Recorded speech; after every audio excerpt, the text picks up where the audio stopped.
how Donald Trump bombed the US into a worse position with Iran. Now we're talking about going into a country that is far bigger than Iraq, has many more people than Iraq, and has daunting terrain. And we're going to go in there with 10,000 or so light infantry and make a difference? This is a laughable argument. This tells you a great deal about the state of the discourse in the United States and in the West more generally about what's going on in Iran. And the thing to remember here is this war is not a vital American interest, right? This was a completely optional war. We didn't have to fight this. Our security, our independence wasn't at stake. For the Iranian regime, this is existential. This is their survival. Hello and welcome to Switzerland. I'm Tom Switzer. Always great to have your company. Our two guests today, Professors John Mearsheimer from the University of Chicago and Stephen Walt from Harvard University. John, Steve, always great to see you both. Nice to see you. Now, President Trump has paused his threatened destruction of Iranian power plants until April 6. And he's claiming that detailed and productive negotiations with Tehran are underway. Of course, the Iranians categorically deny this. John, what's going on? Well, the fact is that the Iranians have a deep-seated interest in continuing this war because it's going very well for them. And the longer the war goes on, the more leverage they have. President Trump, despite what he says in public, surely understands that things are not going well. And he's looking for an exit ramp.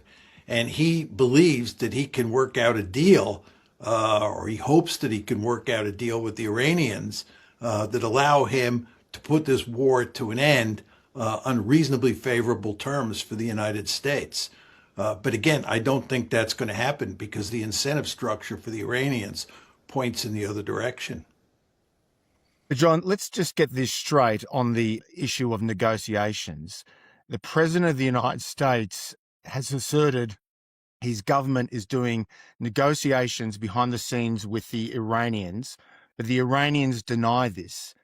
And there is global uncertainty about whether to accept Washington's version or the version put out by Tehran's leaders. That's a strange state of affairs, isn't it? I think you misspoke, Tom. I don't think there's global uncertainty. I think there's global certainty that President Trump is lying. Yeah. And if I can add, yes. Can I add something here, Tom? Sure. There are several countries that have been, rumored to be involved in some kind of mediation effort, in particular Pakistan. And none of them have been saying that there are serious talks underway. It's possible that they've been exchanging some messages back and forth, but the idea that there's serious negotiations actually happening, I think, is a fiction. It's a fiction. Steve, Max Hastings, the distinguished British historian who has been a guest on this program, he wrote over the weekend that when Trump says the war is almost won, nobody knows whether this is a prelude to a fresh bombardment, a ground invasion, or a ceasefire. What do you make of all that? Well, I think that's consistent with, first of all, the run-up before the war, where we were told there were negotiations underway right up until the moment that we started bombing, we and the Israelis started bombing. And I think it's evidence here that the administration is also flailing around a little bit. They didn't have a plan. They assumed this was all going to go very well from the very beginning and be over with the regime collapsing. That hasn't happened, so now they're improvising. And just to amplify what John said a moment ago, the reason the Iranians have such an incentive to keep this going is they're essentially trying to restore deterrence. They want the United States to pay a large enough price for this that we'll learn not to do this sort of thing into the future. Yeah. And until they're confident that they've reestablished deterrence, they're likely to keep this going. And we should stress, just so that we're all on the same page here, that before February 28, before the strikes started, Iran controlled a mere 4 to 5% of the world's crude oil exports, which is essentially its own output. But by blockading the Strait of Hormuz, Tehran now controls something like 20% of the world's oil and LNG, the liquefied natural gas, which is your point both of you have made about Iran's strategic leverage. John, where does all this leave Trump? Well, what Trump is looking for is he's looking for an exit strategy. He's looking for an alternative to conceding defeat, and he can't find one. And in the meantime, what's happening is we're walking up the escalation ladder slowly but steadily. And the problem that he faces there is that the Iranians hold most of the cards as you go up the escalation ladder, and we don't have escalation dominance. And in fact, as you go up the escalation ladder, the threat to the global economy increases markedly. So we're in a very precarious position as we march up the escalation ladder. And this just creates greater pressure to find an exit strategy, to find some sort of way we can live with the Iranians. But the Iranians, again, as I said at the beginning of the show, have an incentive not to cut a deal now, in good part for the reasons that Steve just laid out. So Trump is between a rock and a hard place. And I would argue that what might happen, one could argue is even likely to happen, is that the economy threatens to go off a cliff and Trump has no choice but to cut a deal with the Iranians on terms that are favorable to them, not the United States. Well, I was just going to say, Steve, when Trump's April 6 deadline is up, and we assume that Iran won't surrender, that it won't accept this, what's it called, a 15-point framework plan that the Americans have put to the Iranians, if the Iranians won't relinquish control of the Strait of Hormuz, and just assume that Tehran keeps attacks on Israel and the Gulf states, after that deadline passes on April 6th, Steve, what does Trump do? Well, I think we've all learned to not try and predict too much about what he's going to do, but he will face the decision of, does he move up the ladder? Does he try something else? Maybe inserting ground troops in various places, maybe another round of strikes on more targets. Although, of course, the administration claims they've already destroyed almost anything that's worth destroying. So it's not clear exactly what more he can do. He can go after power plants, but of course the Iranians will retaliate in various ways against other Gulf states. And it doesn't solve the larger problem, which is reopening the straits so that oil can flow out to markets, along with all the other things that are bottled up inside the strait right now. So none of these things actually solve the larger problem, which is the prospect of severe economic damage around the world. More than 3,000 airborne and US Special Force troops, they're preparing for operations on Iranian territory, and they're set to join 5,000 US Marines already closing in. John, many of the defenders of the war, and we'll get to them in a moment, but they say all this will be a geopolitical game changer that will change the tide of the war and diminish Iran's strategic leverage. John. This is delusional. We went into Iraq with a couple 100,000 troops, and most of those troops were in mechanized infantry divisions and in armored divisions. In the first Gulf War back in 1991, we went in with over 700,000 troops, again, mechanized infantry divisions and armored divisions. Now we're talking about going into a country that is far bigger than Iraq, has many more people than Iraq, and has daunting terrain. And we're going to go in there with 10,000 or so light infantry and make a difference? This is a laughable argument. This tells you a great deal about the state of the discourse in the United States and in the West more generally about what's going on in Iran. So you don't think that Washington is capable of stopping Iran from exporting oil from this Karg island and through the strait? Are they capable of stopping them? They don't want to stop them. We want them to export oil. You have to understand that we are marching toward the cliff in terms of the state of the international economy. We don't want to go off the cliff. And to avoid that, we have to get as much oil as possible out into global markets. That's why we took sanctions off the Russians, and we have taken sanctions off the Iranians. And furthermore, we are letting the Iranians ship oil from Harg Island through the straits out into the global markets. Why in God's name would we now cut off the flow of that oil when it's likely to have disastrous economic consequences? Steve, is that your sense too?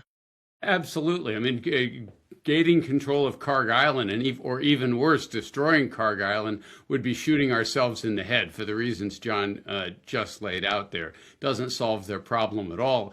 And the fact that people like Lindsey Graham, the senator who's very pro-Trump, very pro-war here, keeps advocating things like this just tells you how little he really understands about the situation we're in. So you want to remember, Tom, just very quickly, you want to remember when President Trump bombed Karg Island. He bombed it once. He went to great lengths to say that we only struck at military targets, not the energy infrastructure. Because again, he understands the importance of getting that Iranian oil out into global markets. So in your telling, both of you, you're saying that Trump's range of options vary only between bad and worse. Steve, going back to the defenders of this mission, and I think of the award-winning columnist Brett Stevens at the New York Times, past guest on this program, the Wall Street Journal editorial page, General Jack Keane, who's on Fox News every few hours defending the war, saying that it's going well. And, I know this from firsthand experience. I had an article in the Australian newspaper just at the weekend, more or less making your points. And the online commentary was overwhelmingly critical. They say that people like Steve Walton, John Mearsheimer, and Tom Switzer are defeatist, that they're appeasers. And their main argument, though, is that the war has been going for just 1 month, yet Iran's Air Force, Navy, command and control capabilities, they're already on their knees. The US, as Pete Hegseth, the defense secretary, says, the US controls the skies of Iran. Your response, Steve? Sure. Well, remember Clausewitz's famous line that war is the continuation of politics by other means. War is not about who can blow the most things up. War is about which side can impose its will, can dictate the terms, can control the politics. And the fact that we've been able to damage Iran's capabilities in a variety of ways doesn't mean that we're winning. We won every battle in the Vietnam War against the North Vietnamese. We lost the war. The Taliban never defeated the U.S. military in open combat, neither did the Iraqi insurgency, and we lost both of those wars there. It's really about politics. And the thing to remember here is this war is not a vital American interest, right? This was a completely optional war. We didn't have to fight this. Our security, our independence wasn't at stake. For the Iranian regime, this is existential. This is their survival. They have enormous resolution here. They have every reason, every willingness to pay a much larger price than we are, which is why you see Trump, of course, now flailing around trying to find some way to get out of it before the American economy takes a hit on a war that didn't have popular support before it started and has even less now. So the idea that we're winning this in any kind of strategic or political sense, I think, is laughable. Okay, and that brings us to the role of the Shia ally of the Iranians in Yemen. John, what's the significance of the Houthi attacks in the Red Sea over the weekend? Well, there's two ways to think about the Houthis. One is that they can launch ballistic missiles and drones at Israel, and that's what happened. And that's not of great consequence to us. The second thing they can do, which is of great consequence, is they can stop the flow of oil out of the Red Sea. As Steve pointed out before, 20% of the world's oil comes out of the Persian Gulf. Another 12% comes out of the Red Sea. So if you There's a lot of Saudi oil exports too, correct, John? Exactly. In fact, the Saudis have been increasing the amount of oil they export through the Red Sea, given that they can't export any more out of the Persian Gulf. But the point here is 20 plus 12 is 32.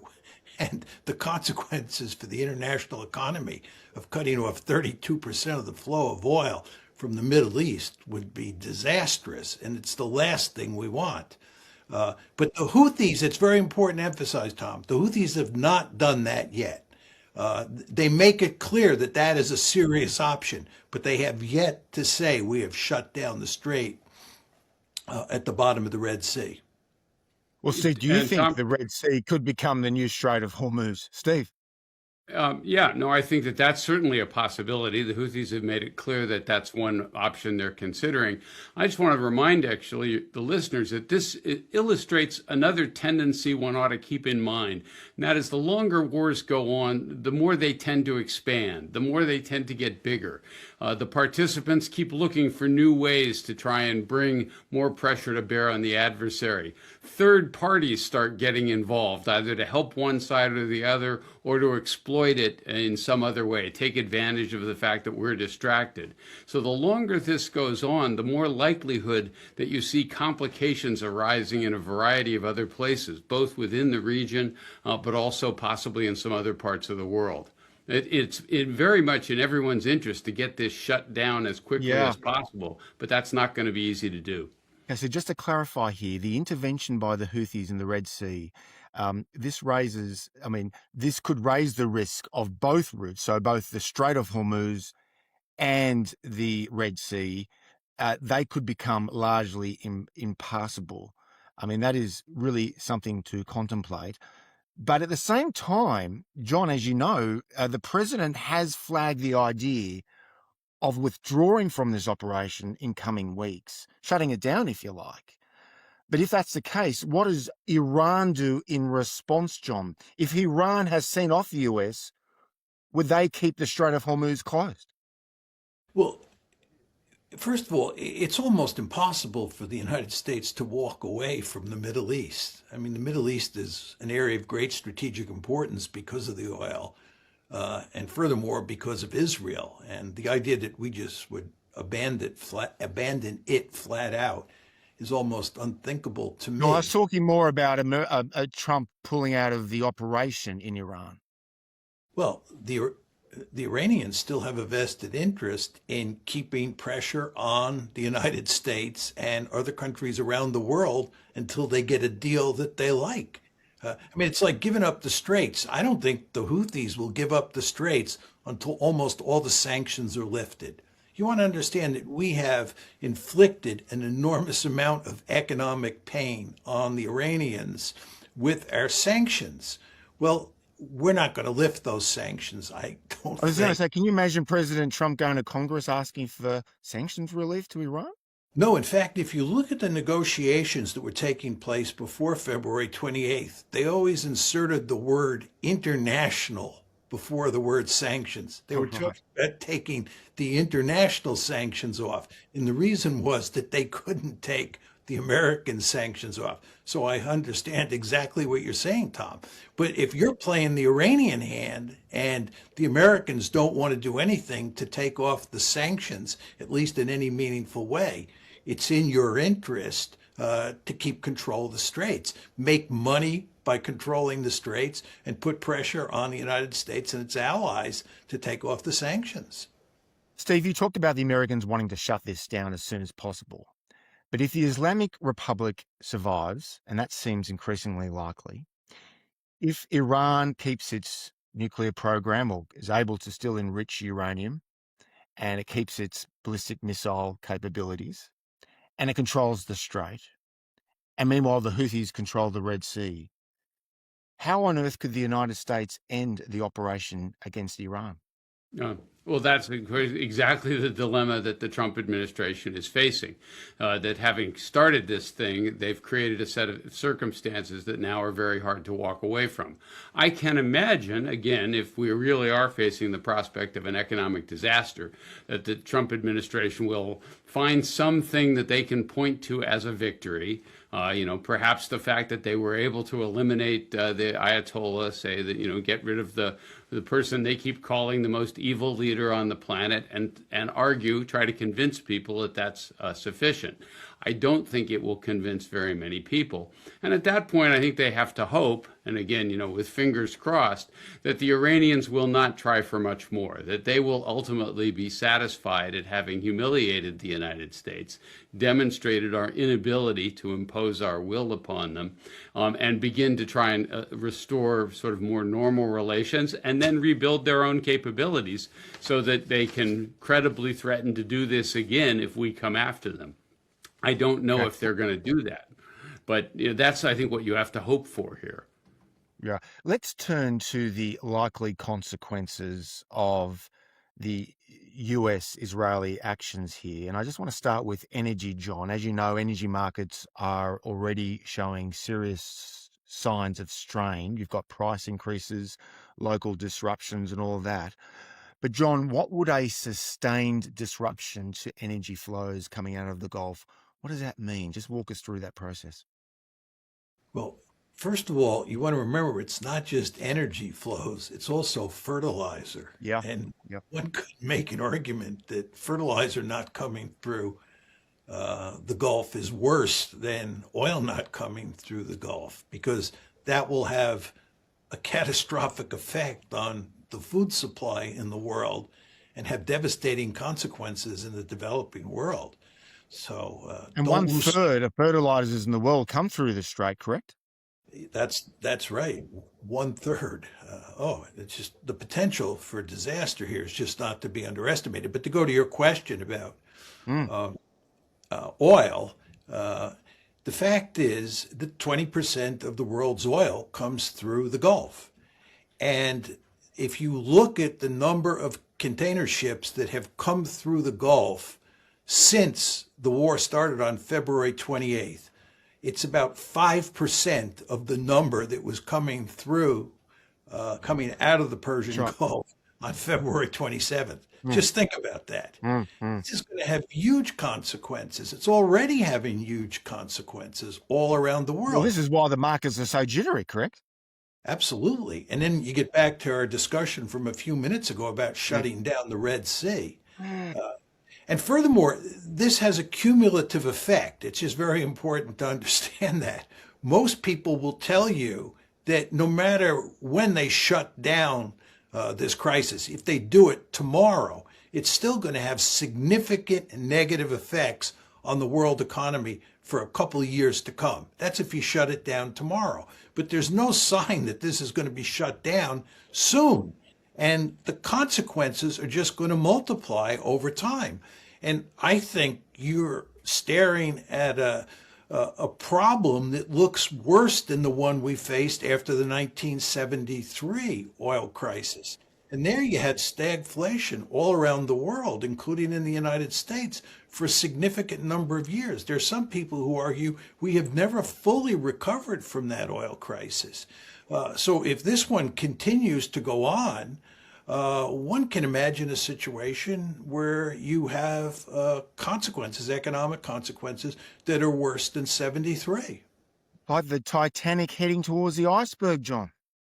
Yeah, I like to use that argument. I mean, one can never be certain as to exactly where this is headed. As Steve and I know, as students of international politics, there's a lot of uncertainty surrounding various policies that states pursue. This gets back to going to war. You know, war is in many ways a crapshoot. This is one of Clausewitz's main arguments. When you start a war, you really can never be too sure what you're getting into. Donald Trump, by the way, should have remembered that on February 28th when he rolled the dice. But the same thing is true with the economy. There are some people out there who are very knowledgeable who tell complete horror stories about where we're heading. Can you say that they're right with any high degree of certainty? No, but they may be right. And you just don't want to take a chance if you're Donald Trump. Right. That's why Yeah, I think the pressure on him, Tom, just to finish here, I think the pressure on him to sort of figure out how to get out of this is going to be enormous over the next couple of weeks. Yes. Yes. But we should remember that the United States is energy independent, so they might weather a global economic storm. But what about US allies? I mean, already we've got a sense from allies and partners that they're being asked to bear the consequences of what they believe was avoidable, ill-considered and poorly executed mission. Steve, what does all this mean for America's European partners? NATO. Well, first of all, the United States is not insulated from the economic effects because the price of oil going up goes up in the United States as well. But I think the effect on many of our allies, particularly those who are heavily dependent upon energy imports, including imports from the Gulf, are going to be very adversely affected. And notice, the European economies have not been in great shape. This is a moment where they're having to spend lots more on defense because they no longer have much confidence in the United States. They're still concerned about Russia, and they're still concerned about Ukraine. Same thing is happening in Asia, in countries like South Korea and Japan, where the United States has been pushing them very, very hard to spend more on defense, etc. Well, this is a huge shock to them. It's a huge blow to their economies. And of course, they weren't consulted about this. They weren't asked their opinion if they thought this was a smart idea. So in addition, they're being sent the message that, in fact, this administration actually doesn't care very much about them. Went to war in the Middle East, did enormous damage to their economies, and didn't even think about how it might be affecting them. And I think when you think the long-term political consequences of this, it's just more evidence that the United States both can't be trusted to be reliable, but even worse, can't be trusted to be competent. Right? And you don't want to have to trust for your protection on an incompetent and unreliable partner. And again, I think the ripple effects of this over time are going to be quite significant. John, Steve mentions that Brussels was not consulted before the strikes, but America's Sunni Gulf partners were consulted, and none of them wanted this war. But now that the war against Iran has been started, we're now well into a month, the Sunni Gulf states want to make sure they have a say, a controlling say as to how this war ends, because they don't want a situation where Iran will continue to weaponize these two major routes, the Strait of Hormuz and the Red Sea.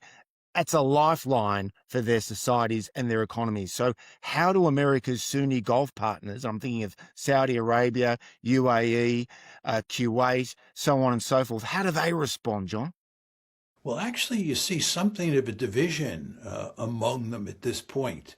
Oman and Qatar have clearly signaled to the Iranians that they want no part of a war against Iran, and they want to stay out of it.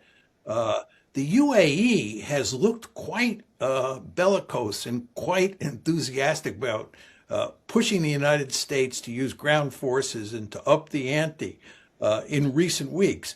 But actually, I just saw some evidence that the UAE is beginning to back off, because the Iranians have told the UAE that if you join with the Americans in any meaningful way, we're going to come in and blast you.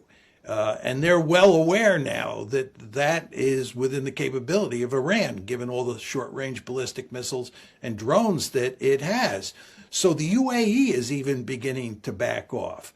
It looks to me like Saudi Arabia is the one country, maybe Kuwait as well, that continues to want the United States to up the ante. But all I would say is, and I think both of you would agree with me, from a strategic point of view, it's crazy for these Gulf states to push the United States to up the ante and to talk about joining with the United States against Iran.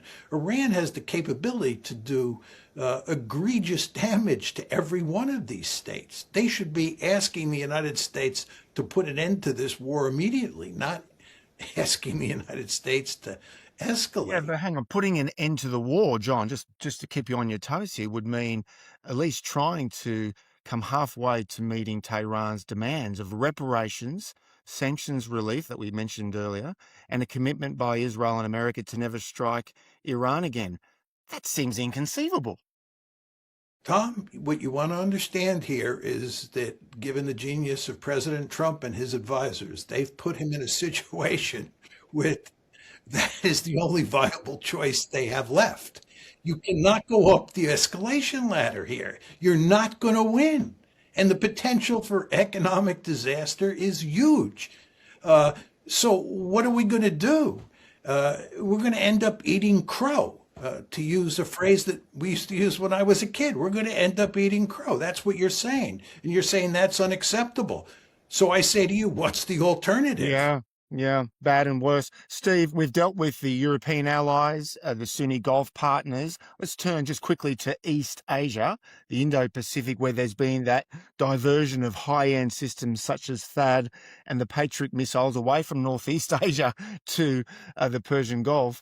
How do you read the the Asia-Pacific response to this crisis? Well, again, they have the same reaction as our European allies. This was not their idea. They weren't consulted about it. And it's a sign that the United States doesn't consider them nearly as important as it should. I mean, given that China is ultimately the long-term problem for the United States, the big strategic problem is China, then our allies in Asia are of critical importance because the United States is not an Asian power. We need to have strong partners there in order to be an effective balancer against a rising China. And what we've now signaled, what the Trump administration has now signaled to these countries, is that they're way down the list. We don't need to worry about their economic concerns, and when necessary, we'll pull systems that are deployed in Asia to defend them. We'll pull them out and send them to the Middle East to defend Israel or to defend other countries as well. So again, the message we have sent, I think unintentionally but unmistakably, is that these countries can't rely on this administration to have their strategic interests at heart. Now, it's possible some future administration can rebuild confidence in the United States, but I think we've done enormous damage to our situation in Asia, and that will become clearer and clearer over time. John, as you well know, Presidents Obama, Trump first, Biden, and even Trump second were supposed to pivot to Asia to help contain China. That's clearly not happening. Does this mean that China could very well emerge as the Iran war's biggest beneficiary? Well, it'll be a competition between Russia and China because you don't want to underestimate how this war has worked to Russia's advantage. First of all, we've taken economic sanctions off Russian oil, which is allowing them to sell lots of oil and make lots of money. And you want to remember when we started the war in Ukraine, and I do believe we are principally responsible for starting it, when we went to war back in 2022, we were going to put wicked economic sanctions on the Russians and bring them to their knees. Now we're taking those sanctions off. Furthermore, the flow of weaponry to the Ukrainians is going to diminish over time because that weaponry is now going to the Middle East. And this is to Russia's advantage for all the obvious reasons. With regard to China, it's going to increase its influence in the Gulf. Once this war is over with, countries like Saudi Arabia and others are going to look to China much more so than they have in the past. It's going to improve China's diplomatic situation all over the world. But most importantly, as Steve was saying, basically what we are doing here is not pivoting to Asia, we're pivoting away from Asia. This is manna from heaven for the Chinese. Yeah. You couldn't ask for anything better.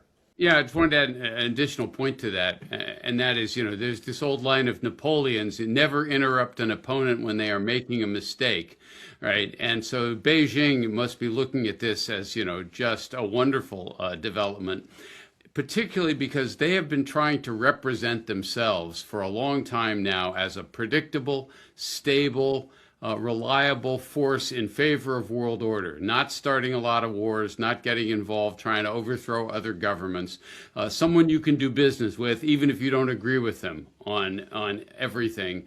And of course, this just reinforces that image. We look like the rogue elephant that's causing trouble all over the place, and the Chinese look like they're, responsible stewards of a stable world order. That's going to be a great boon to their diplomacy going forward. So a war that was meant to destroy the Iranian regime and seriously set back their backers, China and Russia, looks like it could embolden not just Iran, but also China and Russia. Steve, John, to be continued. Thanks so much. We'll do this very soon. And next time we'll address what all this means for Israel. Thanks so much.